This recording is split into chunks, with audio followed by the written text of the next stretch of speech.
Project has been nothing but roadblocks. I mean, I wrote it. It's a great idea. The people I show it to, they're like, "Hey, you should just go ahead and make it a cartoon." I'm like, "Hey, that's great, but I can't really animate, and I don't have money to pay animators." And I think that's the biggest problem here. Like, it's a great idea, and I think it would absolutely take off, and people would love it if anybody would ever pay attention.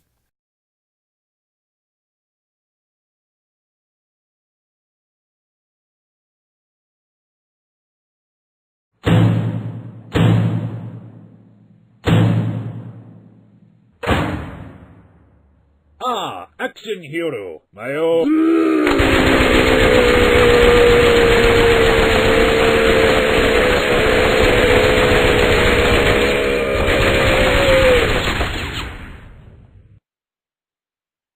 Are you quite finished?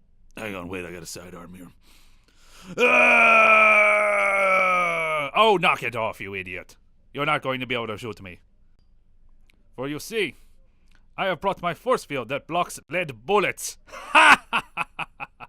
Ah, your guns are useless. Well, lucky for me, I brought my gun that shoots fists!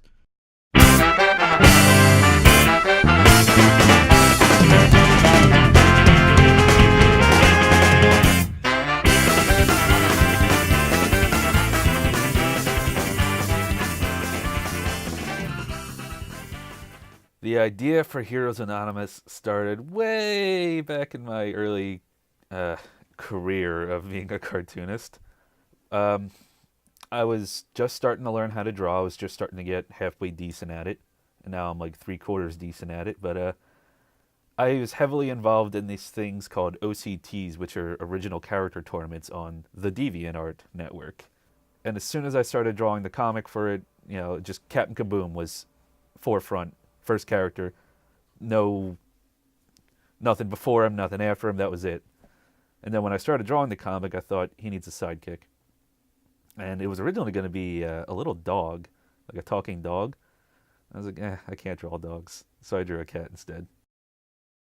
Lucky, Captain's sidekick, was actually my cat at the time, who was named Lucky. And then as time went on, I just started developing it, and there was more characters, there was villains, and I was like, this is something that's so good, that I think is so good that it can just stand on itself. And that was Heroes Anonymous. It is about a group of superheroes living in southern New Jersey who fight crime. Now, that sounds pretty standard, so it's like, oh yeah, it's a superhero cartoon, but it's not so much. It's more the domestic side of being a superhero, like superhero going to the DMV, dealing with taxes, fighting the mailman for his packages, things like that. I'd started creating more characters, and then their backstories came, and then the setting itself evolved around the characters, which is a lot of fun for me because I just make up whatever I want. The first hero I created was a character who is no longer known by this name, but he is called Batman. And he's called Batman because he's an old guy with a baseball bat. And he thinks that's the best name ever, but of course, everyone in the universe thinks different. After that came a character called Sparkling Jim, who's a magician who wears a pink tuxedo. He's very flamboyant, but he's not at all homosexual, but he still gets made fun of for it. Then came Action Hero, who has all the powers of an action movie, who is tons of fun to write for. His characters are unique to an extent. It's not everybody would get that kind of humor. It's a very sarcastic and parodied take on every kind of thing you would think of it would be general for a superhero.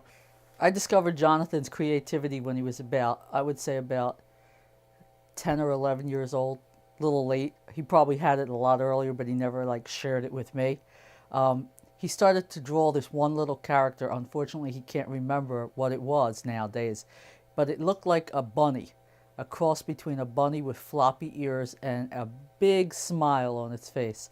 And he kind of made this bunny in different ways. He dressed it. He made it do little cartoon characters along with it, and they kind of interacted together. And then I just watched him draw a couple times, and it amazes me that he has this ability to take his thoughts and put it to paper. and he creates these characters of things that come to mind. He sees people in a different light than we do. At that point, I realized that he had this love of art. I gotta say, my family is really, really, really supportive in such an odd venture because when I first made the decision, like, yeah, I want to make cartoons, I'm like, wow, my parents are gonna be like, really, man, you want to make cartoons? Like, you don't want to go get a degree or like a lawyer, or doctor or anything? It's like, no. But I told my mom about it, and she's like, wow, that sounds fantastic. And I'm like, oh, wow, that was easy. And I told my dad about it, and he was like, wow, that sounds incredible. And I'm like, oh, okay. So they do know about what I want to do with my life, and they're oddly okay with it. I could see that he wouldn't be a doctor or a lawyer. He was always going to be an artsy type of person. And so I kind of like encouraged him to go further with his artwork. We had this discussion on how are you ever going to support yourself? I'm going to be stuck with you till you're 80 years old. Okay. And he's like, no, you're going to be stuck with Mike till he's 80 years old, not me. But I kind of, we encouraged him more and more. And then, he came to us and he said, I want to go to the Art Institute and I want to, further my education that way. When I first found out about John doing Heroes Anonymous, I thought it was pretty funny. And, I like the concept. It's based a lot in the humor that we deal with, especially when we try to think of lines or situations for his characters. They almost kind of write themselves because we sit around and talk about dumb stuff that would happen or ridiculous things that we're used to seeing in cartoons and comics that we follow. So you can apply those principles to said storyline. My background going into Heroes Anonymous is a definite thing. Like, the one character, the one who doesn't have a name because it's copyrighted, his origin actually is he grew up in South Philly, and people look at him, I've shown him friends from South Philly, they look at him and go, wow, he looks like a guy that should just be sitting on his stoop in South Philly. It's like, yeah, that's actually exactly what I was going for. He's definitely from there. There's a lot of area specific jokes, Camden, instead of being a city, is actually just a war zone that people live in. There's a lot of Philly jokes. There's a lot of South Jersey jokes, a lot of East Coast jokes in general. So yeah, my background definitely does make its way into the project, and I think that's what gives it a good bit of its charm. Because it's a lighthearted comic, I try not to put tragic events in it, but I'm a sucker for tragic events, so they make it in anyway. It's I really like the juxtaposition when it's a lighthearted series like that, and then something really dark and tragic makes it in.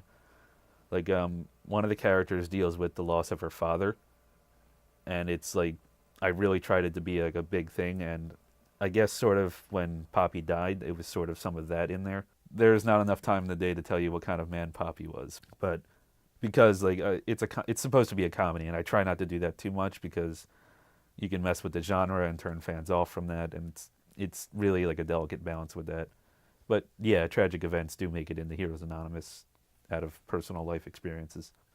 Now, Heroes Anonymous, for what it is, actually does have a little bit of a fan base because everybody I showed this to loved it. They think it's a great idea, and it was actually this little community of fan base that goaded me on to make it a cartoon. It was one picture in general that was just this very candid shot of Captain Kaboom and Lucky sitting in a car, drinking coffee, doing some kind of stakeout. And it was one comment that said, when I look at this picture, this makes me want a Heroes Anonymous cartoon.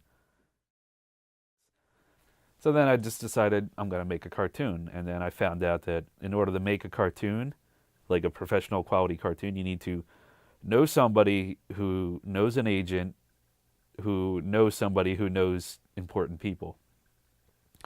I don't know any of those people, so that's the biggest hurdle I have right now. I have absolutely no connection whatsoever to the industry in order to pitch them this idea that I think they'd be genuinely interested in. But they don't want to hear it because I'm nobody. I've never made anything professionally. I've never even stood in an animation studio, even to deliver mail or anything. They don't want to hear from me just because I'm nobody and I have absolutely no references or whatsoever. We're happy. He's very talented, but to make a living today doing that is going to be really, really hard. I mean, he's welcome to stay with me till he's 80 years old, but hopefully he'll get a break and he'll get a nice job maybe in Canada or Texas or maybe even California, and he'll, be able to do what he likes, what he loves to do most.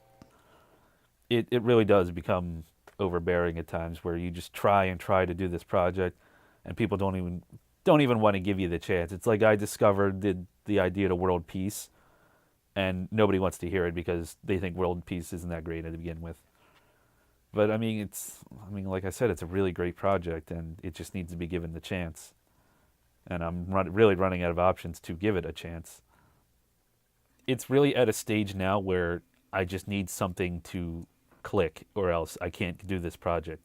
Because as it stands right now, it's ready to go. It's just sitting on the outbound box waiting for somebody to pick it up.